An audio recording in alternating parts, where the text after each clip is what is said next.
कोई नहीं जानता था कि ऑरेंज वर्ल्ड कहाँ से शुरू हुआ या कहाँ खत्म होता है। कुछ लोग कहते थे वो आखिरी सूरज की बूंद से बना था, कुछ कहते थे वो एक नारंगी बीज से उगा जो तारों के पार उड़ गया था। सच जो भी हो, वो दुनिया बाकी सब से अलग थी।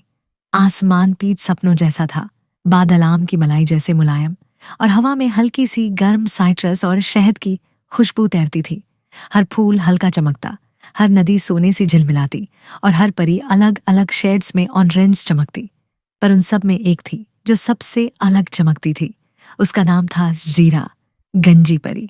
बाकी परियों के बाल सूरज की किरणों जैसे उड़ते थे या नारंगी आग जैसे लहराते, लेकिन जीरा का सिर एकदम चिकना था, सूर्योदय के छोटे से गोले जैसा चमकदार।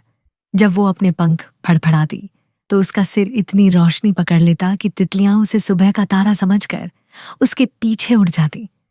लेकिन सब उसकी ये चमक नहीं समझते थे। कुछ परियां फूलों के पीछे छिपकर हंसती।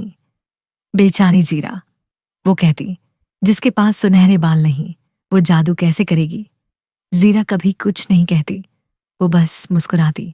वो शांत भरोसे भरी मुस्कान जो उसके आसपास के फूलों को थोड़ा और खिलने पर मजबूर कर देती, क्योंकि वो जानती थी उसकी ताकत उसके लुक्स में नहीं थी, वो तो उसके अंदर की रोशनी में थी। हर सुबह ज़ेरा टैंजरीन लेक के किनारे बैठती, अपने पांव गर्म नारंगी पानी में डुबो कर कहती, मुझे आज रोशनी से भर दो ताकि मैं रात में तुम्हारा उजाला बांट सकूं। और सूरज सच में जवाब देता।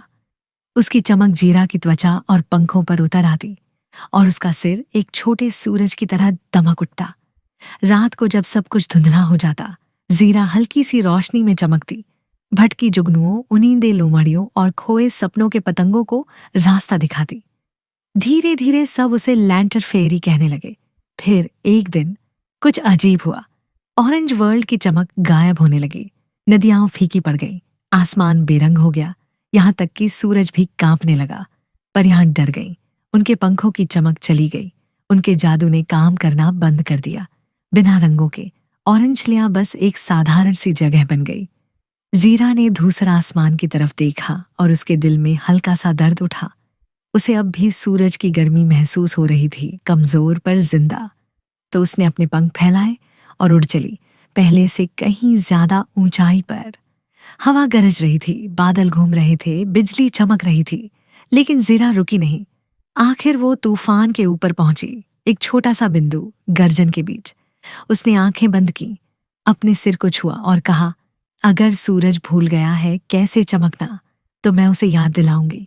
उसका शरीर गर्मी से भर गया, उसका सिर एक शानदार नारंगी रोशनी में बदल गया, इतनी तेज कि वो खुद सूरज से भी ज्यादा चमक उठा। वो रोशनी पूरे संसार में फैल गई। नदियां फिर सुनहरी हुई, आसमान फिर से नारंगी हुआ, और पेड़ फिर सांस लेने लगे। उस दिन के बाद किसी ने भी जीरा के सिर का मजाक नहीं उड़ाया। अब जब वो गुजरती सब परियां सिर झुका देती, क्योंकि वो जानती थी जीरा ने वो कर दिखाया था जो किसी जादुई बालों से कभी नहीं हो सकता था। उसने उनकी दुनिया बचाई थी। और अब जब भी कोई परी बिना बालों के जन्म लेती है, उसकी माँ मुस्कुराकर कहती है, जीरा की बच्ची है ये, वो परी जो अपनी रोशनी खुद लाती है। रात के सन्नाटे में जब नारंगी चांद पहाड़ियों के ऊपर चढ़ता है, तो आसमान में एक हल्की सी चमक दिखती है। वो जीरा की रोशनी है, वो गंजी परी जिसने पूरी दुनिया को सिखाया कि असली खूबसूरती अंदर से चमकती है। माँ पापा से प्यार करने वाले बच्चे चैनल को ज़रूर सब्सक्राइब करें। धन्यवाद।